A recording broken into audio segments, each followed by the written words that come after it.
नमस्कार, मी डॉक्टर हिरालाल पवार, हृदयरोग तज्ज्ञ, नाशिक।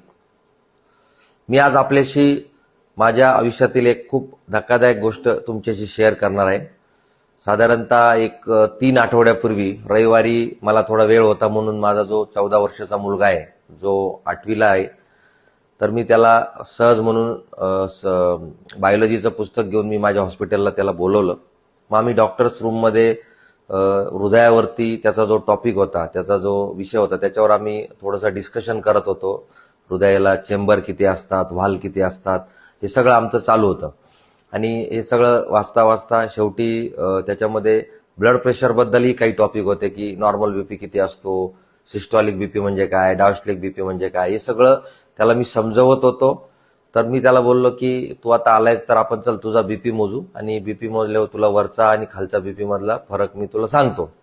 म्हणून मी त्याला डॉक्टर रूम मधून कन्सल्टिंग चेंबरमध्ये आणलं, त्याचा बीपी मोजला आणि तो बीपी 144/92 होता। हे बघून मी हादरलो। 14 वर्षाच्या मुलासाठी अजिबात नॉर्मल नव्हतं।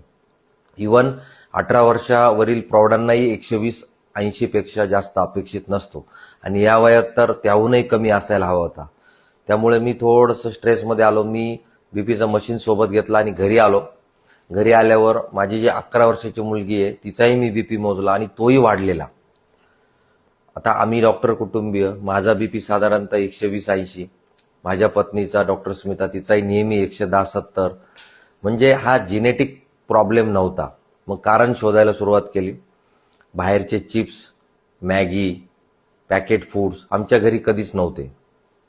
पण एक गोष्ट माझ्या लक्षात आली नव्हती, आणि ती म्हणजे घरात असलेलं tomato ketchup, schezwan sauce, mayonnaise, cheese, घरचा डोसा पण शेजवान सॉस सहित, मेथी पराठा पण केचप किंवा मेयोनीज सोबत, भाजी पण चीज घालून, मखाना पॅकेटमधले, मीठ घातलेले मखाने। आणि आम्हाला असं वाटत होतं की 80% हेल्दी आहे ना, थोडं चालेल, पण शरीराला ते थोडं सुद्धा चालत नव्हतं।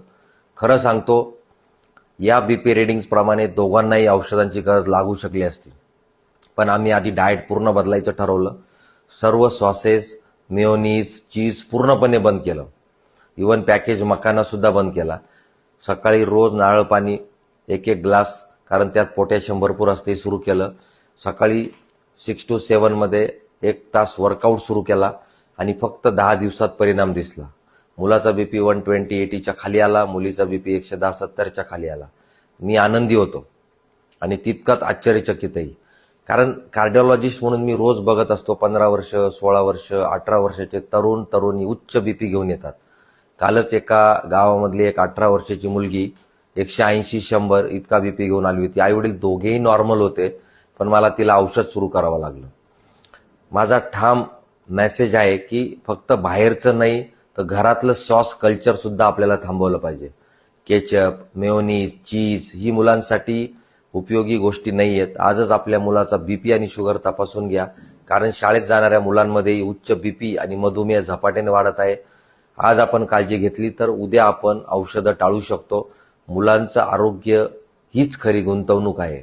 धन्यवाद।